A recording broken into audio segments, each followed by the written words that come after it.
After praising Allah subhanahu wa ta'ala and sending immense greetings and salutations upon the final Prophet Muhammad sallallahu alayhi wa alihi wasallam, we stopped upon the hadith about people who are peeping or spying upon one another, and that theme it continues in today's hadith that we find, because prior to this action or after this action we find prior to it could be an element of suspicion, of dhann, and after it as well to follow that suspicion. And thus we find that in prophetic traditions, severe warnings of staying away, of being suspicious about people, especially towards other Muslims. And thus the Prophet ﷺ mentioned, إِيَّاكُمْ وَالظَّنِّ فَإِنَّ الظَّنَّ أَكْذَبُ الْحَدِيثِ.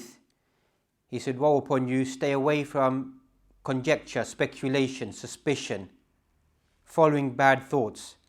For indeed, suspicion is the most evil or the worst of speech, is the worst of actions. وَلَا تَحَسَّسُوا وَلَا تَجَسَّسُوا. Don't seek or search for the faults of other people. وَلَا تَجَسَّسُوا. Don't spy upon one another. وَلَا تَنَافَسُوا. Don't compete with one another towards materialism of this world. وَلَا تَحَاسَدُوا. Don't be jealous of one another. وَلَا تَبَاغَضُوا. Don't begin to hate one another. وَلَا تَدَابَرُوا. And don't begin to go against one another or forsake one another. وَكُونُوا عِبَادَ اللَّهِ إِخْوَانًا. But be all of you brethren in the faith of Allah subhanahu wa ta'ala, hadith in the Sahih of Imam Muslim. And as we mentioned many times, many of the ahadith of the Prophet alayhi salatu wasalam are just replicas of verses from the Quran. وَمَا يَنْطِقُ عَنِ الْهَوَىٰ إِنْ هُوَ إِلَّا وَحْيٌ يُوحَىٰ. Whatever he speaks is divine revelation from Allah subhanahu wa ta'ala. Thus you find that many, if not all of the words of the Prophet ﷺ, when it comes to tashri', comes to legislation, you find they're similar in wordings to the Quran.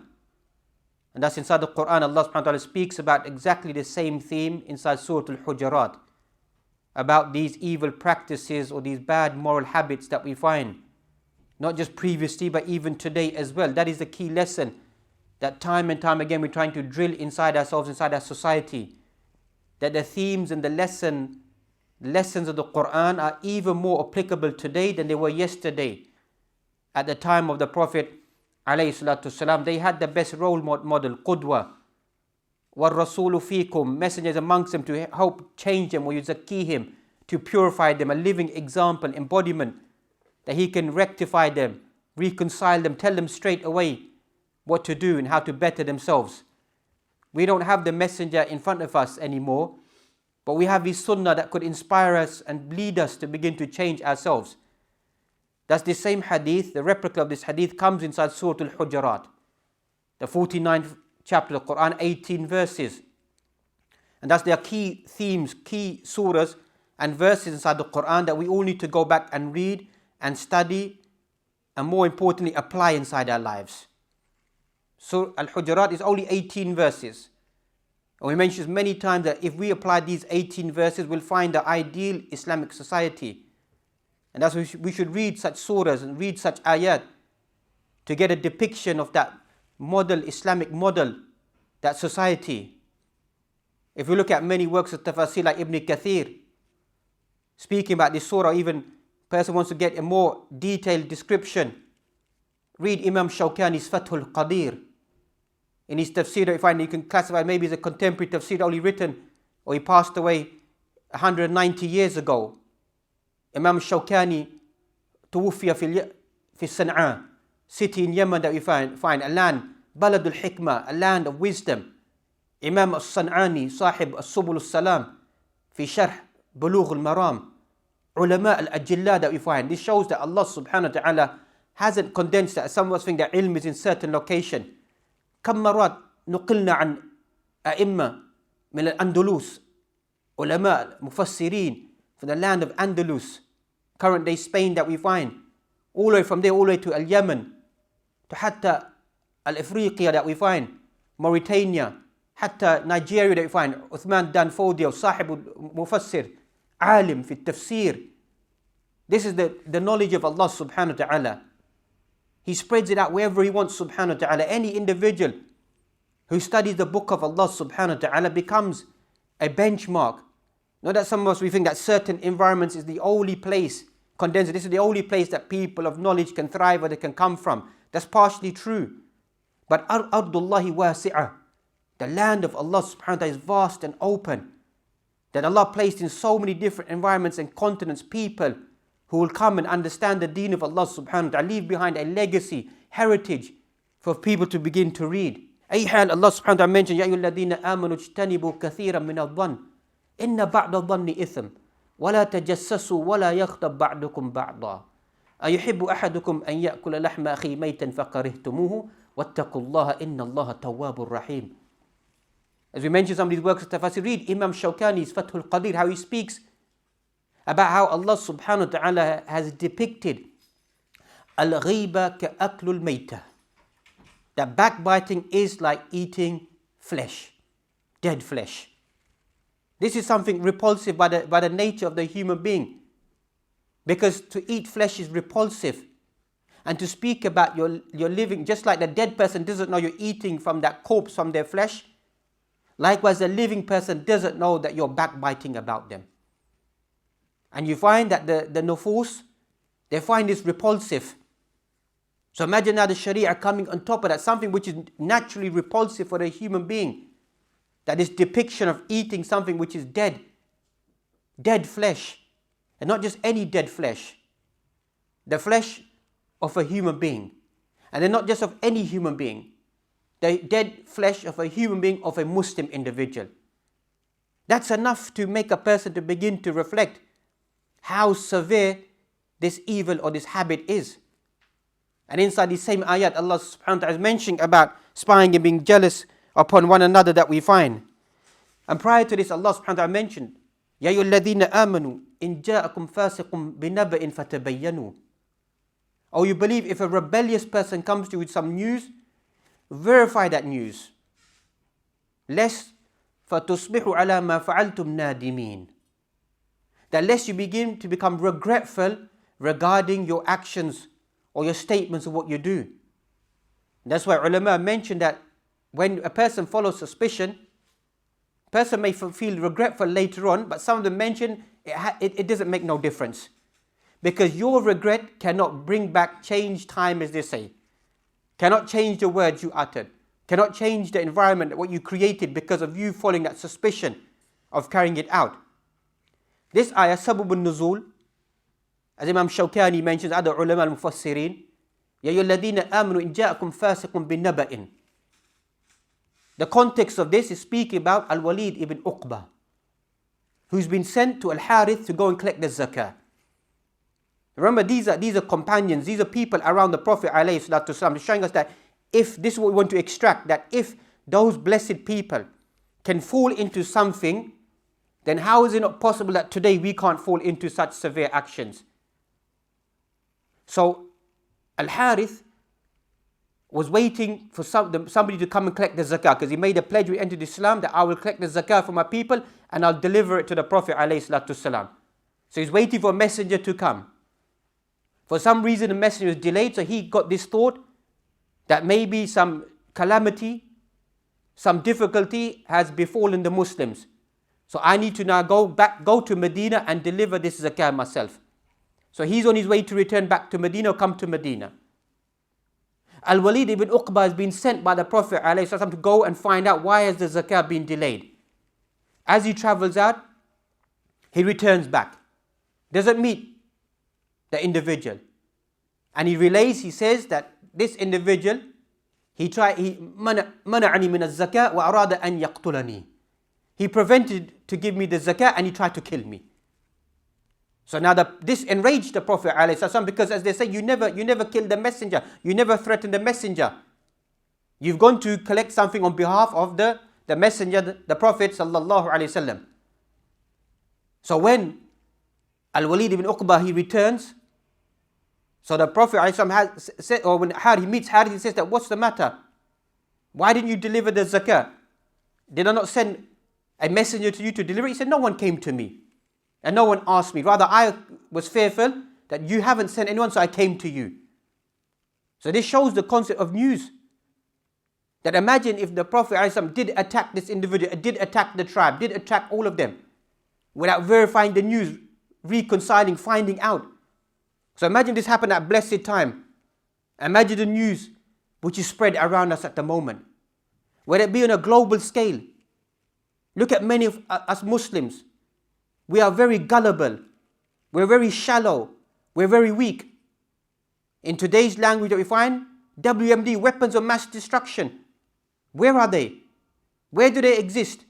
Quran says, يَا أَيُّهَا الَّذِينَ آمَنُوا إِن جَاءَكُمْ فَاسِقٌ بِنَبَإٍ فَتَبَيَّنُوا. The first people who jump on the bandwagon are Muslims. That Muslims have this threat. Muslims have these weapons. Muslims are destroying people. عَلَى أَيِّ أَسَاسٍ? Upon what basis? Upon news that is spread. False news, false information. فَتُصْبِحُوا عَلَى مَا فَعَلْتُمْ نَادِمِينَ. You become regretful.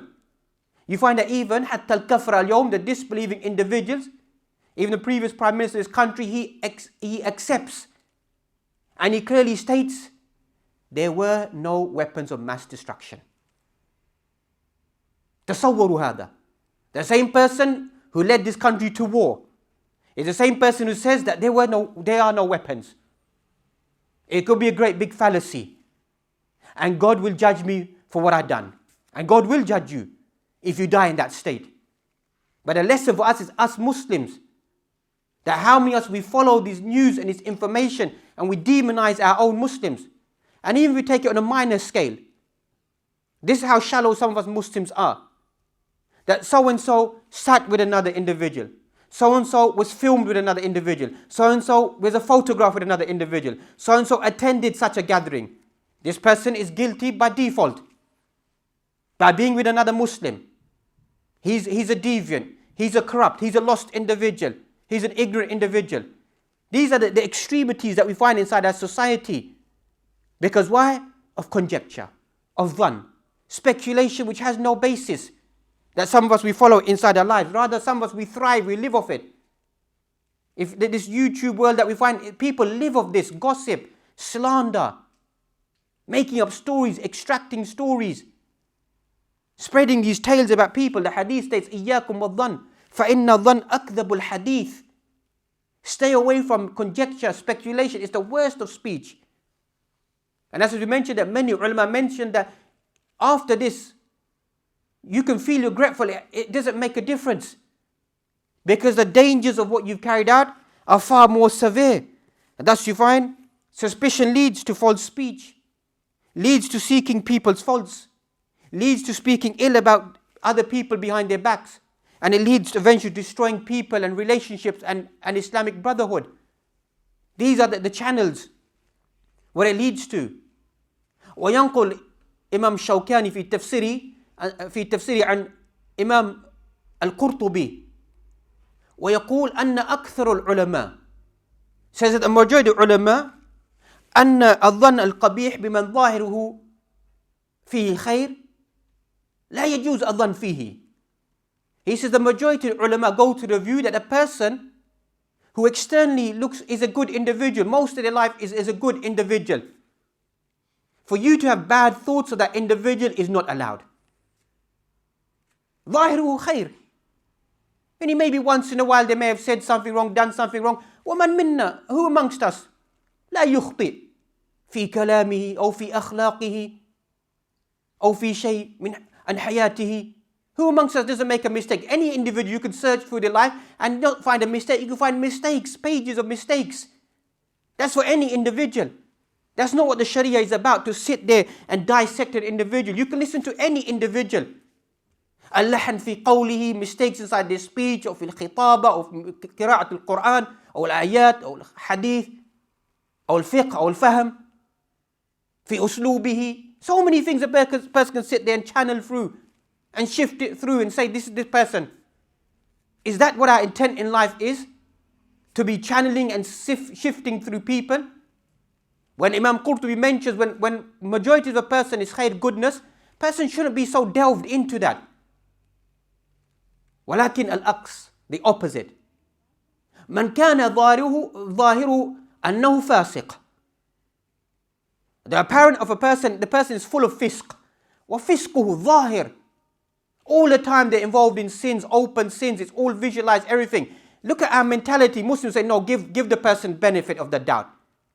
أكثر العلماء, majority of the ulama say there is no benefit of a doubt for a person. أن ظاهره فاسق, that the apparent of this person is always full of sinning in public, not in secrecy, in public. Here you don't begin to have good dhan of this person, have a good thought about this person, because this isn't once, this is continuously visible amongst people. But it shows that the whole of our parameters are always misunderstood. Our asas is misunderstood, that we apply things on the wrong people at the wrong time. Because once again, there could be a media agenda how to apply certain things that some of us have been brainwashed with. That apply it on this but don't apply it on that, is what we find inside the society as well. وَلَا تَجَسَّسُوا. Do not seek out. وَلَا تَحَسَّسُوا. In the hadith first it mentions, don't seek out another's faults. Don't go out to seek another individual's faults. يَا بَنِيَّ اذْهَبُوا فَتَحَسَّسُوا مِنْ يُوسُف. The only time it's allowed that you find inside Surah Yusuf, Yaqub says, فَتَحَسَّسُوا. Ibhathu and Yusuf. Go and find Yusuf, your brother. Go and search for him. Go and find him. وَأَخِهِ وَلَا تَيْأَسُوا مِنْ رَوْحِ اللَّهِ. And his brother, Binyamin. And don't despair from the mercy of Allah subhanahu wa ta'ala. Look how relevant these ayat or this surah is to his hadith as well. Adhan, speculation, beginning thoughts. How shaitan whispers to the brethren of Yusuf that indeed your father loves Yusuf and his brother more than he loves you. Just a thought. That thought plays on their mind, and what do? They now take Yusuf away from their father, place him inside the well, and I'm sure all of us are familiar with the rest of the story. Jealousy, rancor, ill feeling, breaking of brotherhood. All of this. Inside this Yusuf is exactly the same theme as inside Surah Al-Hujurat, the same theme as this hadith of the Prophet sallallahu alaihi wasallam. وَلَا تَجَسَّسُوا. Then the hadith mentions, don't spy upon one another. Here we find linguistically ulama begin to discuss about وَلَا تَحَسَّسُوا وَلَا تَجَسَّسُوا. Inside the Quran mentions وَلَا تَجَسَّسُوا وَقَدْ قُرِئَ بِالْحَاءِ كَذَلِكَ وَلَا تَحَسَّسُوا. Read as well by ulama qurra without the jim, with the ha. And all the haruf are the same except for one nuqta. And ulama al-lugha said there's no difference between the two.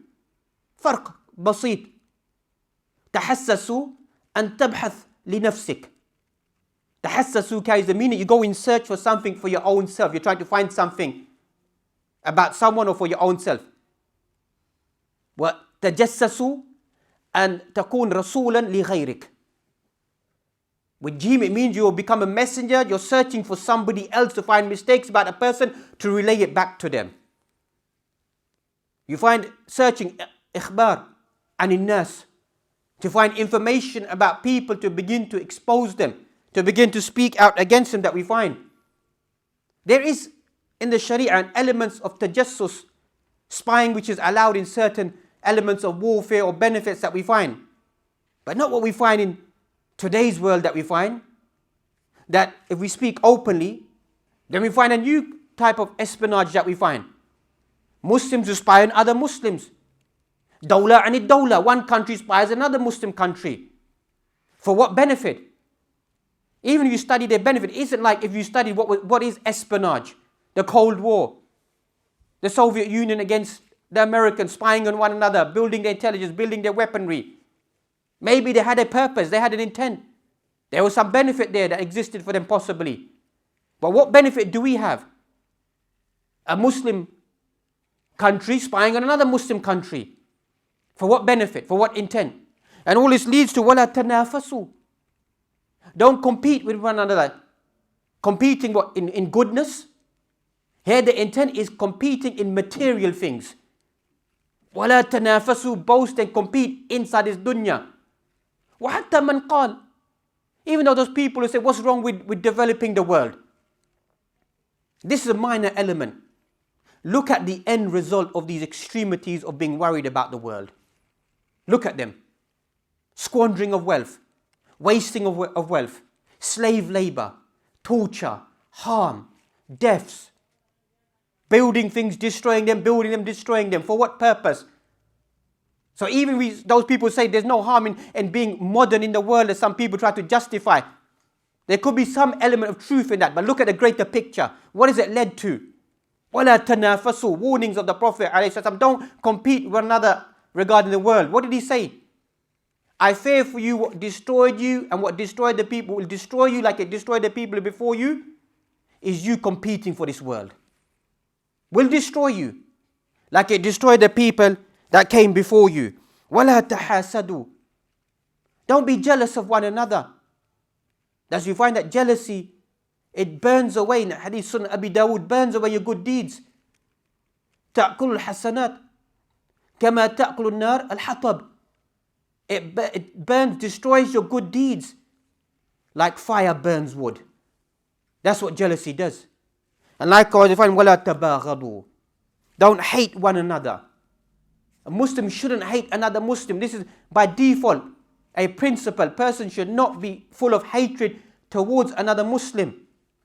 وَلَا تَدَابَرُوا, don't be at deviance towards one another. Be away from one another, turn away from one another. We could, once again, politically, what do we find? We do turn away from one another. There are clear agendas, clear things that should concern us Muslims. And what have we done? We turn away from them. The land of Kashmir, the land of Palestine, we've turned away from it. It's not a political agenda. It's an Islamic agenda. How many people speak about it? How many people remind people 60 years on of occupation? We speak about the lockdown today, 60 years of lockdown, of oppression, being more and more siphoned into more and more a strip of land, homed into that land, and barbed wires and walls and control over these people. Man yatakallam lahum, who speaks for them today? Who raises their concern today? Who expresses their concern today? وَلَا تَدَابَرُوا, but we've turned away from one another because we have other interests, we have other concerns that we think are more important than the concern of this Muslim ummah, the concern of unity. وَكُونُوا عِبَادَ اللَّهِ إِخْوَانًا. After all of this, the Prophet ﷺ mentioned, وَكُونُوا عِبَادَ اللَّهِ إِخْوَانًا, all of you become brethren towards one another. Because all of these factors, they destroy brotherhood. They destroy unity, which many of us, we can't seem to understand. And I hate to use such words, but because in our petty mindset, we only see certain things. We don't see the agenda of the Quran and Sunnah. We don't see the agenda of the Muslim Ummah. We don't see the agenda of the world around us. Thus we return back to Surah Al-Hujurat that we find, وَإِن طَائِفَتَانِ مِنَ الْمُؤْمِنِينَ اقْتَتَلُوا فَأَصْلِحُوا بَيْنَهُمَا. Inside this surah we find 3 different times Allah subhanahu speaks directly, indirectly about Muslim brotherhood, about unity. If 2 groups of the Muslims, believing Muslims, believers, they fight one another, then try to reconcile amongst them.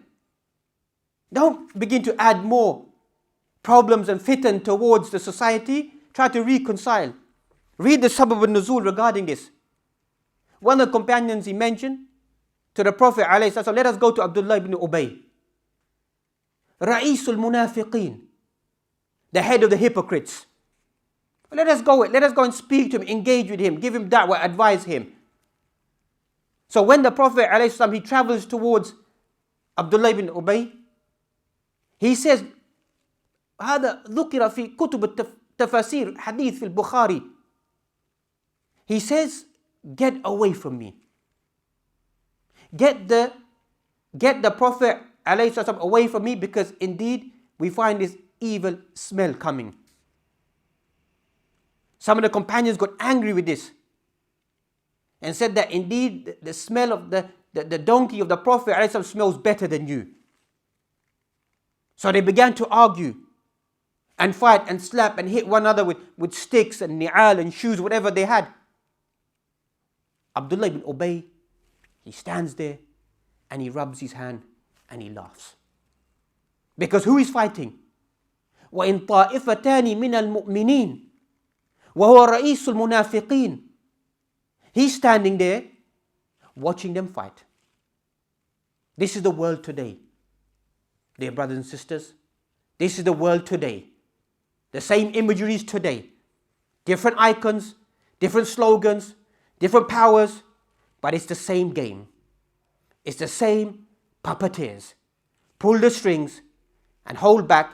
And as we enjoy the show and we laugh at one another. That's what's taking place today. Is the reality that we find. إِنَّمَا الْمُؤْمِنُونَ إِخْوَةٌ فَأَصْلِحُوا بَيْنَ أَخَوَيْكُمْ. Believers are brothers towards one another. أَخَوَيْكُمْ في بعض القراءات إِخْوَتُكُمْ. They are your brothers, your brethren. Reconcile between the brothers. Then in the third place, Allah mentioned, إِنَّمَا الْمُؤْمِنُونَ الَّذِينَ آمَنُوا بِاللَّهِ وَرَسُولِهِ. Ishara once again to unity, towards brotherhood. That believers are Muslims together who believe in Allah and believe in His Messenger. Sallallahu Alaihi Wasallam. أُولَٰئِكَ هُمُ الصَّادِقُونَ. These are the truthful individuals that we find. Not a mere lip service that we find, but trying to reconcile and try to drive the Muslims towards a concept of unity. We find that this lip service that some of us that we offer has become common inside a society that we find. The Quran reminds us about the concept of unity and working together to encourage and to revive ourselves. وَاعْتَصِمُوا بِحَبْلِ اللَّهِ جَمِيعًا وَلَا تَفَرَّقُوا وَاذْكُرُوا نِعْمَةَ اللَّهِ عَلَيْكُمْ إِذْ كُنْتُمْ أَعْدَاءً فَأَلَّفَ بَيْنَ قُلُوبِكُمْ فَأَصْبَحْتُمْ بِنِعْمَتِهِ إِخْوَانًا وَكُنْتُمْ عَلَى حُفْرَةٍ مِّنَ النَّارِ فَأَنْقَذَكُمْ مِنْهَا. Allah mentions inside these ayat inside Surah Ali Imran that remember the favor of Allah subhanahu wa ta'ala upon you. Hold fast to the rope of Allah subhanahu wa ta'ala. Ulama tafasir Kamith Ibn Kathir mentions about what is the rope of Allah. Al-Quran, Al-Sunnah, Al-Istiqamah, Al-Fara'id, Al-Wahda, unity, holding fast to the Quran, the Sunnah, obligatory actions, the Sharia. All of this carries the same meanings. And inside his tafsir he mentions that he speak about that you were enemies towards one another, and then you became brethren. Al-Ansar is made up of Al-Aws wal Khazraj, two tribes, many years of fighting amongst themselves. And the Prophet ﷺ, he unified them, brought them together. You were on the pits of the fire, and Allah rescued you, made you brothers, made you in a form of unity. Then Allah mentions twice what are the sifat of these believing people that we need to instill amongst ourselves. You are people who do what? وَلْتَكُمْ مِنْكُمْ أُمَّةٌ يَدْعُونَ إِلَى الْخَيْرِ وَيَأْمُرُونَ بِالْمَعْرُوفِ وَيَنْهَوْنَ عَنِ الْمُنْكَرِ. You can't just say that you believe. There has to arise amongst you that you order the good and you forbid the evil. This is something which is bitter, which is difficult. To order good and forbid evil. Who wants to do that? In essence, who wants to make that sacrifice? Who wants to upset their home? Who wants to upset their life? Who wants to upset their family? Who wants to upset their culture? Who wants to upset their land? Bitabi'atihi, no one wants to do that. That's the general format of a human being. But why do people do it? Why do we do it? Why do we have to do it? Because why? It's a commandment. It's not there just to sit there and to stand back and see everything just go past. And that's Allah subhanahu wa ta'ala mentions again, كُنْتُمْ خَيْرَ أُمَّةٍ أُخْرِجَتْ لِلنَّاسِ تَأْمُرُونَ بِالْمَعْرُوفِ وَتَنْهَوْنَ عَنِ الْمُنْكَرِ.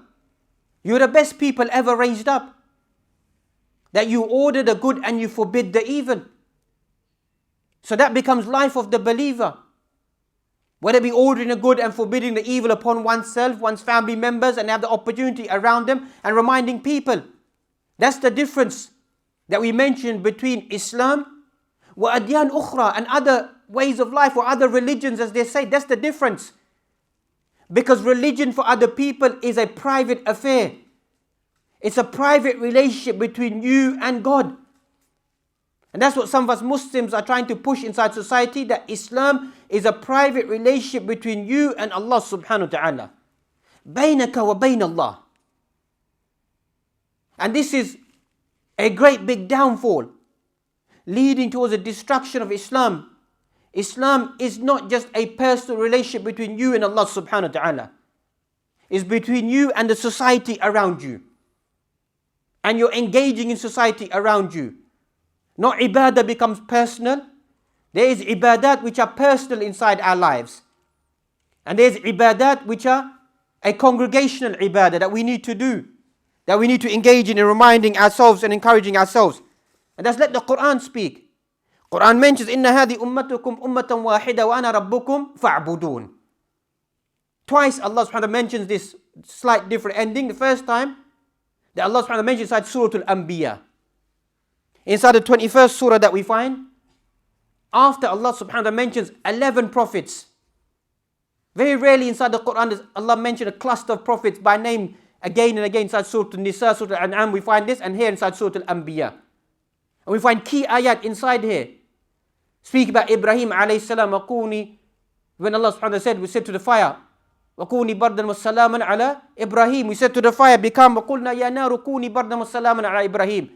Said to the fire, become peaceful. Ayub, when he calls out to Allah, I've been afflicted with calamity. Dhannun, إذ نادى في الظلمات, he called out in the realms of the darknesses. لا إله إلا أنت سبحانك إني كنت من الظالمين. Numerous ayat inside this we find. Then Allah builds up towards what? After speaking about the prophets, the name of the surah is the prophets. That indeed this ummah, إن هذه أمتكم أمة واحدة وأنا ربكم فاعبدون. لماذا?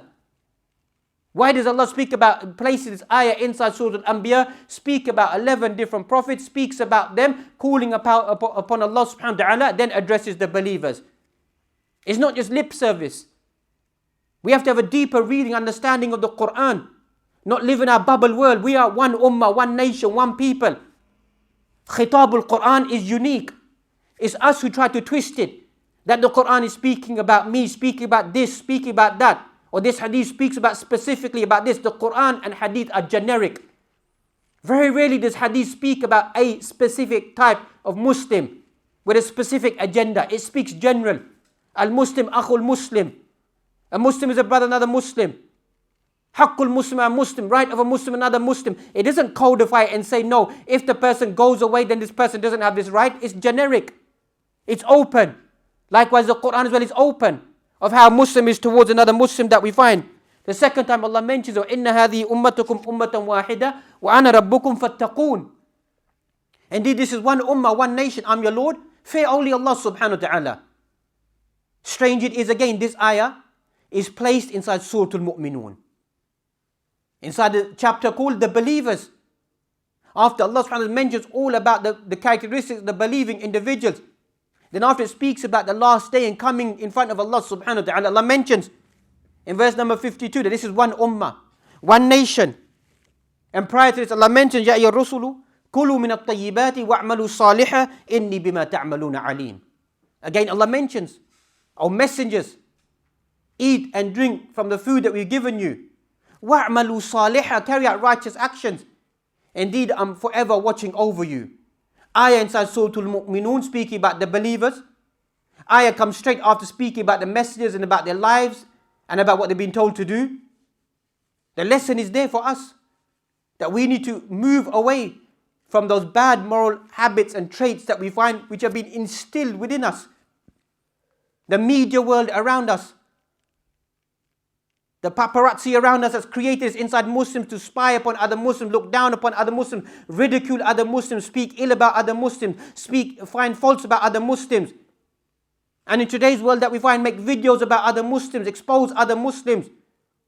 Just try to find anything to defame another Muslim. That's what we become. That's what our life has become. Why don't we home in spreading the teaching of Islam? Hours on end. It's no exaggeration. People spend hours on end. Hours on end searching and searching and searching and searching and find one thing and then exploit it inside society. Why don't we spend hours and hours and hours on end? في التدبر القرآن, about the message of the Quran, about the oneness of Allah subhanahu wa ta'ala, about reminding ourselves, reminding the people around us. Why don't we spend so many hours? هذا يكون نفع المتعدي. This is a benefit which has many benefits that go ongoing. That benefit is a very limited benefit in our mindset. That's what ulama have discussed, that a person الذي يقوم الليل, person who stands all night praying, What's their parable to a person who may spend a few minutes, a few pages of reading in the night? Ulama of ilm have mentioned that a person who spends a few hours of reading excels a person who may spend all night in ibadah. Because naf'uhu khas, that's his own personal benefit. But a person who's trying to benefit the Muslim ummah, trying to benefit the people, that goes a vast distance.